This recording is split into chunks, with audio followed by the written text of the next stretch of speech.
Hello everyone, welcome to back to my channel Mamoni's blog. অনেকদিন পর তোমাদের সাথে একটা ব্লগ শেয়ার করছি। এই ব্লগে থাকবে অনেক কিছু। তো জানো তো আজকে এই ব্লগটা সব কিছু মিলিয়ে আজকে ব্লগটা মায়ের বিজয়ে, তারপরে মা লক্ষ্মী পুজো, তারপরে ঘরের যত জিনিসপত্র সরানো এলোমেলো কি কিনলাম ঘরের জন্য, সমস্ত কিছু এই ব্লগে থাকবে। জানোই তো এই মাঝখানে কয়েকটা দিন এত ওয়েদার খারাপ ছিল, এত চারদিকে বন্যা হয়েছে, তোমাদের সাথে আর কি বলবো। তার মধ্যে কারেন্টের সমস্যা, জানোই তো চারদিকে বন্যা, আর কারেন্টের এত সমস্যা হয়েছিল, তাই তোমাদের সাথে ঠিকঠাক করে ব্লগ দিতে পারিনি। তার জন্য এই ছোট্ট ছোট্ট কিছু কিছু শেয়ার করে রেখেছিলাম।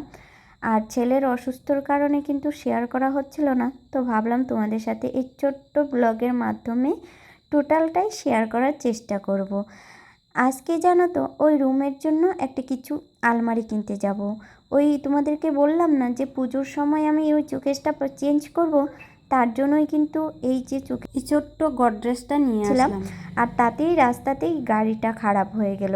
তো গাড়ি খারাপ হয়ে গেছে আর কি, ওই যে গাড়ি ঠিক করে তার মধ্যে বৃষ্টি চলে আসলো, আর তারপরে আর মার্কেটে কিচ্ছু শেয়ার করতে পারিনি। তো ফাইনালি এই যে চলে আসলাম নিয়ে, আর ভাঙা চুকেসটাও বের করে দিয়েছিলাম, যেহেতু কারেন্ট ছিল না, যেহেতু রাত্র হয়ে গেছিলো, তাই শেয়ার করা হয়নি। তো এদিকে ঘরের জিনিসপত্র সব এলোমেলো, এই যে আমার বড় কিন্তু ড্রেস খুলেনি আর আমিও কিন্তু খুলিনি। তো এই ড্রেস পরে আবার যাব মায়ের বিজয় দশমী মেলা, আর আমাদের এখানে দশমী পুজো হয়নি আর কি, বিজয় হয়নি, তাই আর কি যাব। তো মার্কেট থেকে এসে আর চুকেসটা দেখিয়ে দিলাম, তোমাদের কেমন লাগলো অবশ্যই জানিও। এদিকে চলে আসলাম আমাদের এখানে দশমী, তো মায়ের আবার আসবে ফিরে, তো সেই অপেক্ষায় থাকবো সবাই। আবার কবে আসবে মা, সেই দিনগুলো আবার শুরু হয়ে এলো। তো কয়েকটা দিন এই ভালোই কেটেছে, বৃষ্টি বাদল ঝড় বৃষ্টি মানে সব কিছু এলোমেলো দিয়ে এবার মায়ের পুজোটা কাটালাম। আর জানো তো এই পুজোর সময় করে আমার কাজেরও চাপ ছিল বেশি পার্লারে। তোমরা জানো তো এই পুজোর সময় সমস্ত দোকানপাটে কিন্তু খুব একটা ভিড় থাকে, তো সেই জন্য তোমাদের সাথে ঠিকঠাক করে ব্লগ দিতে পারিনি। তো মায়ের দশমী মেলা গিয়ে এই যে তোমাদের সাথে শেয়ার করছি। তো আমাদের এখানে জানো তো দশমী মেলায় যাব, তার মধ্যে রেডি হয়েছি, আর এত পরিমাণে বৃষ্টি শুরু হয়ে গেছে। ওই বৃষ্টি কমার পর মেলাতে গিয়েছিলাম, তারপরেও দেখি অনেক লোকজন আছে, তো তোমাদের সাথে একটু শেয়ার করে দিলাম। আর এদিকে আমরাও আসলাম, আর এর মধ্যে দেখি মায়ের ঠাকুর নিয়ে বেরিয়ে যাচ্ছে এক এক করে। এদিকে দেখো আমাদের এদিকে কিন্তু সবাই যে মায়ের বিজয়ের দিন এরকম করে সবাই নাচ করে। আমাদের এখানে কোনো মাইক বক্স ইউজ করা হয় না, তোমরা কমিটির লোকেরা অ্যালাউ করে না, কেন জানো তো ওই মাঝে মাঝে ঝামেলা হয়, তার জন্যই। এর জন্যই সবাই ব্যান্ড পার্টি বাজনা দিয়ে মাকে বিদায় জানানো হয়। তোমাদের কেমন মায়ের বিজয়া কাটলো অবশ্যই জানিও। আর আমি সেরকম মায়ের বিজয়া পালন করতে পারিনি জানি, তো তোমাদের সাথে শেয়ারও করতে পারিনি একটু সমস্যার জন্য। তো আসছে বছর আবারও হবে মায়ের সাথে দেখা। তো এই যে তোমরা কেমন কেমন কাটলে, কার কার পুজো কেমন কাটলো না কাটলো অবশ্যই কমেন্টে জানিও। তো এখানে দেখছিলাম নাচা, আর সবার নাচা দেখে খুব ভালোই লাগছিল।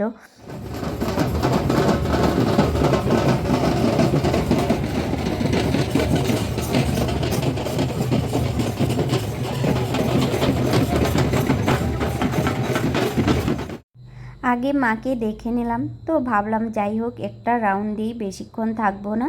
তো চলে গিয়েছিলাম, যে কিছু কিছু দোকান লেগেছে তো মেলাতে, সেগুলো একটু দেখার জন্য চলে গিয়েছিলাম। আর এখানে একটা ছোট্ট খেলনা, তো ছোট ছোট কিছু দোকানপাট লেগেছে। আর জানো তো বৃষ্টির জন্য একদম মেলাটা একদম মাঠে একদম নষ্ট হয়ে গেছে, অনেক কাদা জমে গিয়েছে। তো যাই হোক এখানে খেলনাগুলো দেখছিলাম, কি কি খেলনা, ছেলের জন্য তো কিছুই কিনলাম না, তারপরেও কিন্তু দেখছিলাম, যেহেতু প্রচুর পরিমাণে খেলনা আছে, আর এইসব দিয়ে ও খেলনা খেলে না, ওর গাড়ি হলেই কিন্তু হয়ে যায়।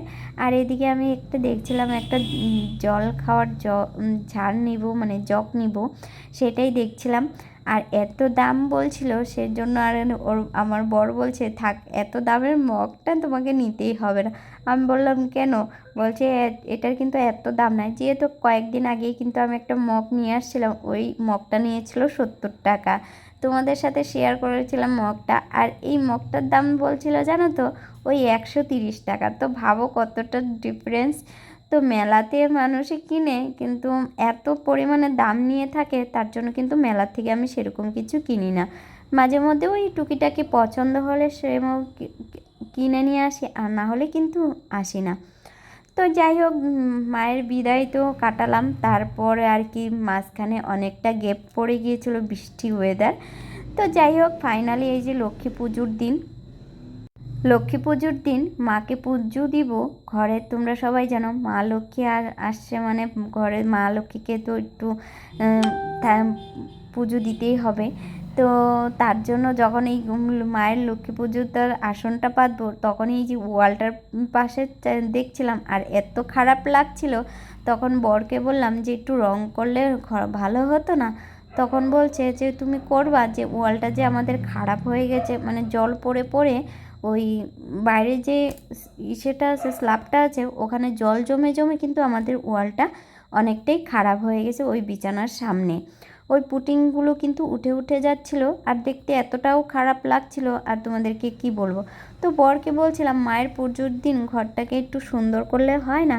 তখন বলছে তুমি কি করবা? আমি বললাম একটু কালার করলে ভালো হতো, না হলে ওয়ালপেপার লাগালে ভালো হতো। পরে বলল যে এখানে তো আর ওয়ালপেপার পাওয়া যাবে না, এক হলে ফালাকাটাতে যেতে হবে, না হলে কিন্তু আর হবে না, আর রং করলে ওই নর্মাল থেকে আনতে পারবে। তো আমি ভাবলাম ঠিক আছে একটু কালার করেই দাও না।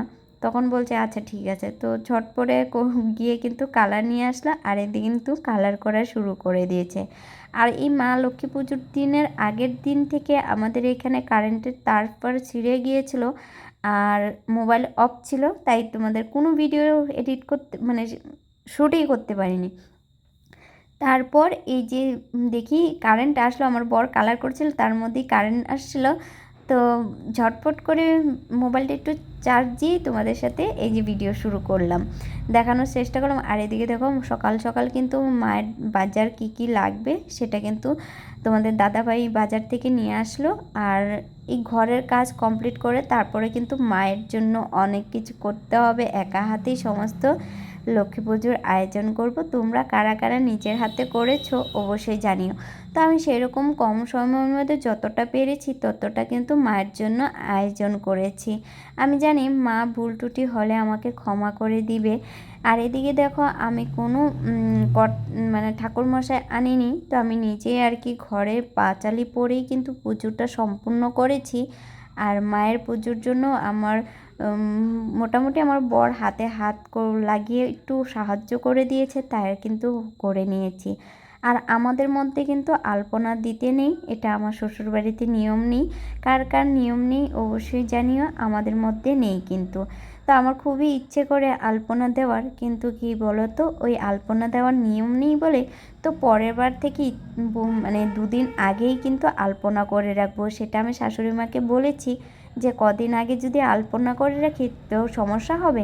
তখন বলছে না, তো আমি এখন থেকে আমি আগে আলপনা করে রাখবো। তো চলো আজকে ভিডিওটা তোমাদের সাথে কেমন লাগলো অবশ্যই জানিও। সব কিছু মিলিয়ে তোমাদের সাথে শেয়ার করলাম। তো ভালো লাগলে অবশ্যই চ্যানেলটিকে সাবস্ক্রাইব করে আমার পাশে থেকো, আর ভালো মন্দ জানিও। তো তো টাটা। তোমাদের লক্ষ্মী পুজো কেমন কাটলো তো অবশ্যই জানিও। টাটা সবাইকে।